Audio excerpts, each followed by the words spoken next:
Okay okay.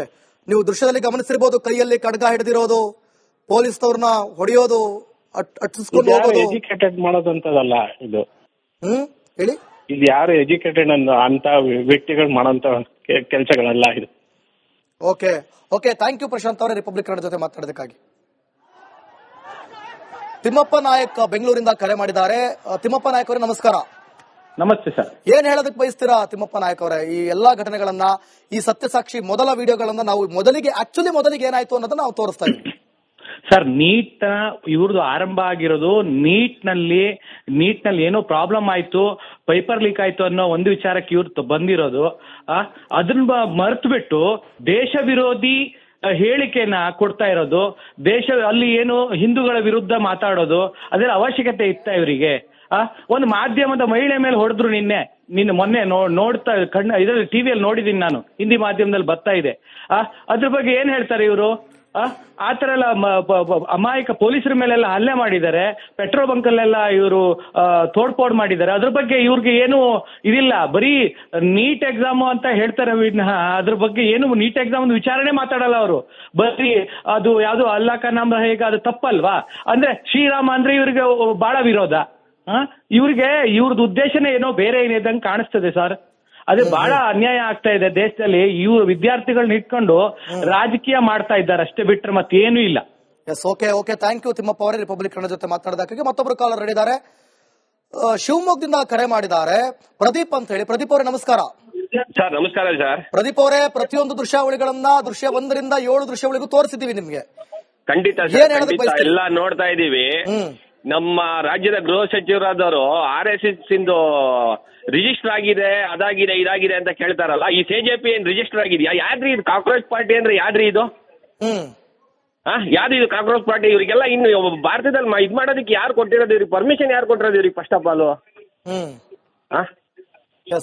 ಅವ್ನು ಯಾರೋ ಸನ್ನೆ ಮಾಡ್ಕೊಂಡು ಮಾತಾಡ್ತಾನಲ್ಲ, ಅವನೊಂಥರ ಚೋಟ ಬಚ್ಚ ನನ್ ಮಕ್ಕಳು ಅವರೆಲ್ಲ. ಓಕೆ, ಆಕ್ರೋಶ ಅರ್ಥ ಆಗುತ್ತೆ. ಥ್ಯಾಂಕ್ ಯು ಪ್ರದೀಪ್ ಅವರ, ರಿಪಬ್ಲಿಕ್ ಕನ್ನಡ ಜೊತೆ ಮಾತನಾಡೋದಕ್ಕೆ.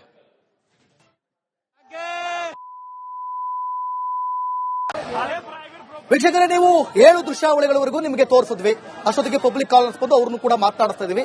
ಸೊ ಈಗ ಬನ್ನಿ, 8ನೇ ದೃಶ್ಯವನ್ನ ನಿಮಗೆ ತೋರಿಸ್ತೀನಿ. ಪೆಟ್ರೋಲ್ ಪಂಪ್ಗೆ ಬೆಂಕಿ ಹಚ್ಚಲು ಯತ್ನ. ಇದು ಭೀಕರವಾದಂತಹ ಯೋಚನೆ. ಇದು ಒಬ್ಬ ಸಾಮಾನ್ಯ ವ್ಯಕ್ತಿ ಮಾಡುವಂತ ಯೋಚನೆ ಅಲ್ಲ. ಒಂದು ಸಣ್ಣ 1 ಲೀಟರ್ ಪೆಟ್ರೋಲ್ ಅದು ಬ್ಲಾಸ್ಟ್ ಆದ್ರೆ ಯಾವ ರೀತಿಯ ಪ್ರಮಾಣ ಇರುತ್ತೆ ಅಂತ ಗೊತ್ತು. ಅಂತದ್ರಲ್ಲಿ ಇಡೀ ಪೆಟ್ರೋಲ್ ಪಂಪ್ಗೆ ಬೆಂಕಿ ಹಚ್ಚೋದಕ್ಕೆ ಇವರು ಪ್ರಯತ್ನವನ್ನ ಮಾಡ್ತಾ ಇದ್ದಾರೆ ಅಂತಂದ್ರೆ ಏನ್ ಸ್ವಾಮಿ ಇದು? ನೋಡಿ, ದೃಶ್ಯ ನೋಡ್ತಾ ಇದ್ರೆ 8ನೇ ದೃಶ್ಯ ನೋಡಿ, ಅಲ್ಲಿ ಗಮನಿಸ್ತಾ ಇದ್ದೀರಾ. ಇಡೀ ಪೆಟ್ರೋಲ್ ಬಂಕ್ ಬಳಿ, ಪೆಟ್ರೋಲ್ ಬಂಕ್ ಹತ್ರ ನಿಂತ್ಕೊಂಡು ಫೋನಲ್ಲಿ ಮಾತಾಡೋದಕ್ಕೆ ಬಿಡೋದಿಲ್ಲ ನಮ್ಗೆ. ಅಂತದ್ರಲ್ಲಿ ಇವರು ಅಲ್ಲಿ ಹೋಗಿ ಇವರೆಲ್ಲ ವಿದ್ಯಾರ್ಥಿಗಳ ಪೆಟ್ರೋಲ್ ಪಂಪ್ಗೆ ಬೆಂಕಿ ಹಚ್ಚೋದಕ್ಕೆ ಪ್ರಯತ್ನ ಪಡ್ತಾ ಇದ್ದಾರೆ ಅಂತಂದ್ರೆ ಇವರ ಮಾನಸಿಕ ಸ್ಥಿತಿ ಏನು, ಇವರ ಮನಸ್ಥಿತಿ ಏನು, ಇವರ ಆಲೋಚನೆಗಳೇನು, ಇವರು ಥಿಂಕ್ ಮಾಡುವ ರೀತಿ ಹೇಗಿದೆ? ದೇಶದ ಅಭಿವೃದ್ಧಿಗಾಗ, ದೇಶದ ಒಳಿತಿಗಾಗ, ಅಥವಾ ದೇಶದ ಹಿತಕ್ಕಾಗ ಅಲ್ಲ, ಪೆಟ್ರೋಲ್ ಪಂಪ್ಗೆ ಬೆಂಕಿ ಹಚ್ಚೋದಕ್ಕೆ ಪ್ರಯತ್ನ ಪಡ್ತಾರೆ ಅಂದ್ರೆ ಇದು ದೃಶ್ಯ 8ರ ಕತೆ. ನೋಡ್ತಾ ಇದ್ದೀರಾ ಅಲ್ಲಿ ನೋಡಿ. ಬನ್ನಿ, 8 ದೃಶ್ಯಗಳಾಯ್ತು. ಈಗ ಮತ್ತೊಂದು ದೃಶ್ಯ, 9ನೇ ದೃಶ್ಯವನ್ನು ಕೂಡ ನಾನು ನಿಮಗೆ ತೋರಿಸ್ತಾ ಹೋಗ್ತೀನಿ. 9ರ ದೃಶ್ಯ ನೋಡಿ. ಆಗ್ಲೇ ಹೇಳದ್ನಲ್ಲ, ಈ ಜಿರಳೆಗಳು ಗೊತ್ತಾ? ಅಡಿಗೆ ಮನೆ ಒಳಗಡೆ ಒಂದು ಅನ್ನ ಇತ್ತು ಅಥವಾ ಏನಾದ್ರೂ ಒಂದು ಅಡಿಗೆ ಸಾಮಗ್ರಿ ಇತ್ತು ಅಂದ್ರೆ ಹೆಂಗ್ ಮುತ್ಕೊಳ್ತಲ್ಲ ಆ ರೀತಿ ಮುತ್ಕೊಂಡು ನೋಡಿ. ಅಲ್ಲಿ ಒಬ್ಬ ಪೊಲೀಸ್ನ ಯಾವ ರೀತಿ ಅವರು ಹಿಂಸೆ ಕೊಡ್ತಾ ಇದ್ದಾರೆ, ಯಾವ ರೀತಿ ಆ ವ್ಯಕ್ತಿ ಮೇಲೆ ಹಲ್ಲೆ ಮಾಡ್ತಾ ಇದ್ದಾರೆ, ಯಾವ ರೀತಿ ಆ ವ್ಯಕ್ತಿ ಮೇಲೆ ದೌರ್ಜನ್ಯ ಮಾಡ್ತಾ ಇದ್ದಾರೆ. ಇದೆಲ್ಲವೂ ವಿದ್ಯಾರ್ಥಿಗಳ ಲಕ್ಷಣನಾ?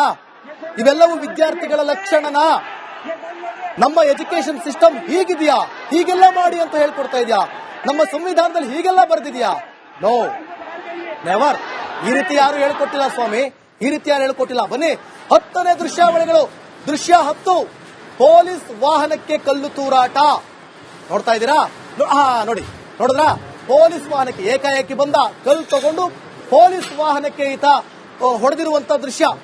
ಕಲ್ಲಿನಲ್ಲಿ ನೋಡಿ ಮತ್ತೂ ಹೊಡಿತಾ ಇದ್ದಾರೆ. ಕಂಪ್ಲೀಟ್ ಅದರ ಗಾಜು, ಮುಂದಿನ ಗಾಜು, ಎಡಭಾಗದ ಗಾಜು ನಾಶ ಆಗ್ತಾ ಇದೆ. ಸಾರ್ವಜನಿಕ ಆಸ್ತಿ ಪಾಸ್ತಿ ಅದು, ಅದನ್ನ ನಾಶ ಮಾಡ್ತಾ ಇರೋದನ್ನ ನೀವು ಗಮನಿಸ್ತಾ ಇದ್ದೀರಿ. ಇದು 10ನೇ ದೃಶ್ಯ. 10ನೇ ದೃಶ್ಯದ ಪರಿಸ್ಥಿತಿ. ಇದನ್ನ ಹೇಳ್ಕೊಟ್ಟಿದ್ದು ಇವರೆಲ್ಲ ವಿದ್ಯಾರ್ಥಿಗಳ. ಇವರು ವಿದ್ಯಾರ್ಥಿಗಳ. ದೆಹಲಿಯಲ್ಲಿ ಸಿಜೆಪಿ ಕಾರ್ಯಕರ್ತರ ಗೂಂಡಾಗಿರಿ, ರೌಡಿಸಂ, ದಾಂಧಲೆ, ಪೊಲೀಸರ ಮೇಲೆ ಸಿಜೆಪಿ ಕಾರ್ಯಕರ್ತರಿಂದ ಹಲ್ಲೆ. ಹಲ್ಲೆಗೊಳಗಾದ ದೆಹಲಿ ಪೊಲೀಸರಿಗೆ ಚಿಕಿತ್ಸೆಯನ್ನು ಕೂಡ ನೀಡಲಾಗ್ತಾ ಇದೆ. ದೆಹಲಿಯ RML ಆಸ್ಪತ್ರೆಯಲ್ಲಿ ಚಿಕಿತ್ಸೆಯನ್ನ ನೀಡಲಾಗ್ತಾ ಇದೆ. ದೆಹಲಿಯಲ್ಲಿ ಸಿಜೆಪಿ ಕಾರ್ಯಕರ್ತರ ಗೂಂಡಾಗಿರಿ, ಪೊಲೀಸರ ಮೇಲೆ ಸಿಜೆಪಿ ಕಾರ್ಯಕರ್ತರಿಂದ ಹಲ್ಲೆ ಆಗಿರೋದಕ್ಕೆ ನೋಡಿ ದೃಶ್ಯದಲ್ಲಿ ಗಮನಿಸ್ತಾ ಇದ್ದಾರೆ. ಒಂದು ಕಡೆ ಹಲ್ಲೆ, 10 ದೃಶ್ಯಾವಳಿಗಳನ್ನ ಗಮನಿಸಿದ್ರಿ. ಹಲ್ಲೆಗೊಳಗಾದಂತಹ ಪೊಲೀಸರಿಗೆ ಚಿಕಿತ್ಸೆಯನ್ನು ಕೂಡ ನೀಡಲಾಗ್ತಾ ಇದೆ. ಅವರು ಬಂದಿರೋದು ದಾಂಧಲೆ ಸೃಷ್ಟಿಯಾಗೋದನ್ನ ತಡೆಯೋದಕ್ಕೆ.